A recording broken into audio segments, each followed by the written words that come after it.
Are you ready? దేవుడు దావీదుతో అన్నాడంట, నువ్వు రాజు అయిపోతున్నావు నాన్న అన్నాడంట. అబ్బా, దేవుడు దావీదు ఆరంభం ఏంటి? గొర్రెల కాపరి. ముగింపు ఏంటి? నేను గొర్రెల కాపరి నాన్న, నేను రాజుగా చేస్తానంటే ఎలా ఉంటుంది నాకు? చెప్పండి అబ్బా. ఆనందమా దుఃఖమా? మరి చెప్పండి, మరి ఏదో చెప్పండి. నన్ను రాజు చేసేస్తాడు. ఇప్పుడు నేను గొర్రెలు కాపరి, నన్ను ఏం చేస్తాడు? అడుగు పెట్టేశా, మధ్యలో ఏం జరుగుతుందని అడగనీకుండా చేస్తాడు. హల్లెలూయా. అలా అడుగు పెట్టి చేస్తాడు.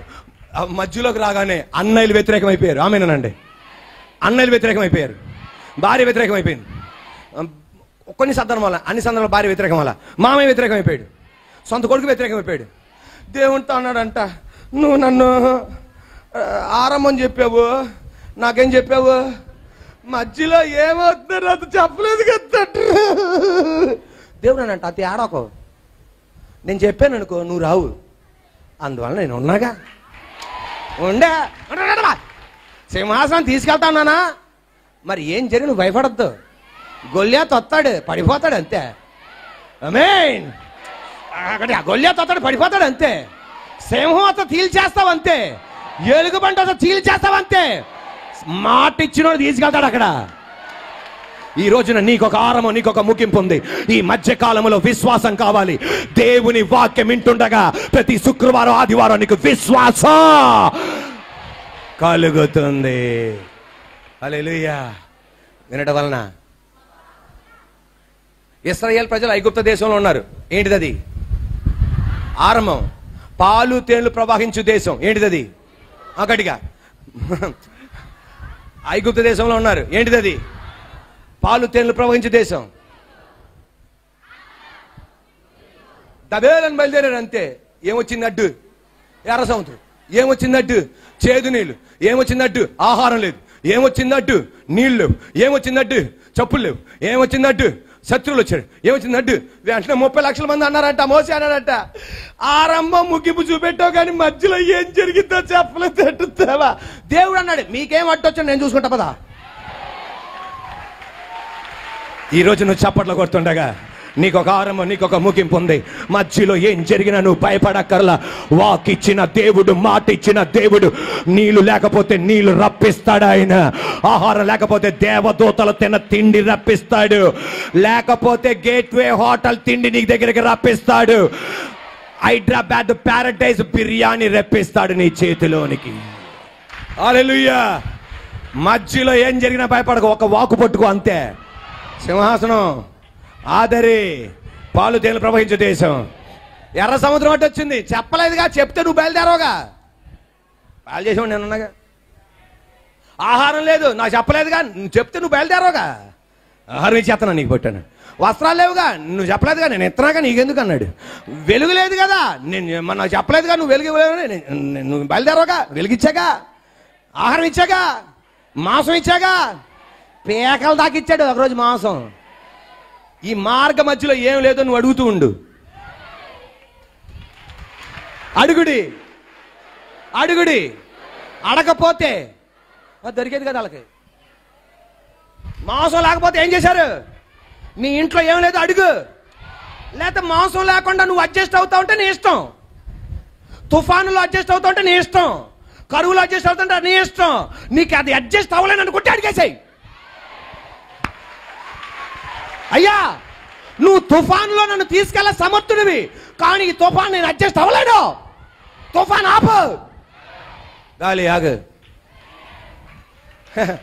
గాలి అందంట నా ఏసే కోసం కాదు, వీళ్ళ కోసం. హల్లెలూయా. వెలుగు లేదు, అడిగారు. ఎర్ర సముద్రం వచ్చింది, అడిగారు. నీళ్ళు లేదు, అడిగారు. మాంసం లేదు, అడిగారు. చేదు నీళ్ళు, అడిగారు. ఆరంభానికి ముగింపు మధ్య ఎన్నో గందరగోళాలు జరుగుతాయి. అడుగు, తెరవబడతా. Are you ready? 3వ పాయింట్, సహవాసం కలిగి ఉండడానికి ఎప్పుడూ సిద్ధపడి ఉందాం. 3, సహవాసం కలిగి ఉండడానికి ఎప్పుడు సిద్ధపడి ఉందాం. నాతో పాటు చెప్పండి, సహవాసం కలిగి ఉండడానికి ఎప్పుడు సిద్ధపడి ఉందాం. నాతో పాటు చెప్పండి, సహవాసం కలిగి ఉండడానికి ఎప్పుడు సిద్ధపడి ఉందాం. చర్చిలో ప్రార్థన చెప్పారనుకో, నేను రాను, నేను ఇంట్లో ప్రార్థన చేసుకుంటా. చర్చిలో చేసుకుంటే ఒకటే, ఇంట్లో చేసుకున్నా ఒకటే. అదే నువ్వు ఓవర్ అంటే. వెంటనే వస్తున్నానన్నా.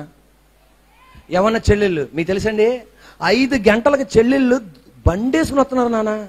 ఒక చెల్లితో అన్న, వద్దమ్మా 5 గంటలకు రావద్దు నాన్న అంటే, లేదన్నా ఇంట్లో పడుకోనేమట్లా దేవుడు, వచ్చి ప్లాన్ చేస్తున్నాను అన్న.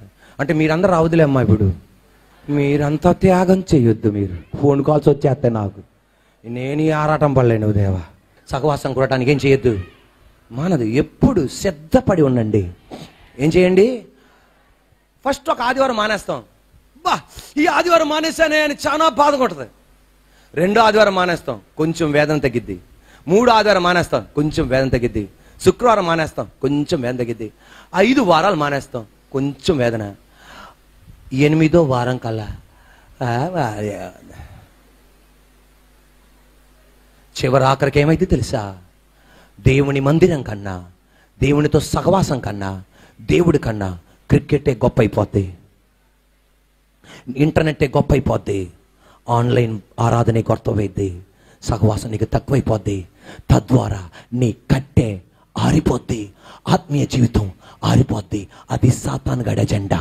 అది గుర్తెరిగి లేదు, సహవాసంగా మరలా నేను కూడి ఉండడానికి సిద్ధపడతా. ఇది బాగా అర్థం అవ్వాలంటే పెళ్ళైన వాళ్ళకి అర్థమైద్ది, పెళ్లి కాని వాళ్ళకి పెళ్ళైనాక అర్థమైద్ది. భార్య భర్తలు కలిసి ఉంటారు, ఒక్క రోజు వాళ్ళు విడిపోతే వాళ్ళ గుండె ఎంత వేదనగా ఉంటుందో. మీకు పెళ్ళి అవ్వలేదు కదా, అందుకే నవ్వలేకపోతున్నారు. పెళ్ళైన వాళ్ళు, అలా ఆ పెళ్ళైన తమ్ముడు గుండె చాలా వేదనగా ఉంటుంది. అదే 1 నెల విడిపోయారనుకో కొంచెం వేదన ఉంటుంది. 6 నెలలు విడిపోయారనుకో, ఆయన అక్కడ ఉంటాడు, నేను అక్కడ ఉంటాను, ఆయన అక్కడ ఉంటాడు, ఆయన పడుకుంటాడు, ఆయన పడుకుంటాడు. మీకు తెలుసా, సహవాసం గ్యాప్ వచ్చే కల్లా గ్యాప్ ఇంకా పెద్ద చేసేస్తాడు సాతానుగాడు. అలాగే దేవుళ్ళు కూడా అంతే. మందిరానికి దూరం అయ్యావా, నువ్వు ఏ శైలి నుండే దూరం అయిపోతావు. ఫిలదెల్ఫియా మందిరానికి నువ్వు దూరం అయితే నీలాంటి 10 కోట్ల మందిని ఇక్కడ కూర్చోబెడతాడు ఆయన. యేసయ్య అంత గొప్పవాడు ఆయన. నీలాంటి వాళ్ళని ఒక 20 కోట్ల మందిని కూర్చోబెడతాడు నా దేవుడు. కానీ నువ్వు దేవుని నుండి దూరం అయిపోతావు, నువ్వు దేవుని నుండి దూరం అయిపోతావు.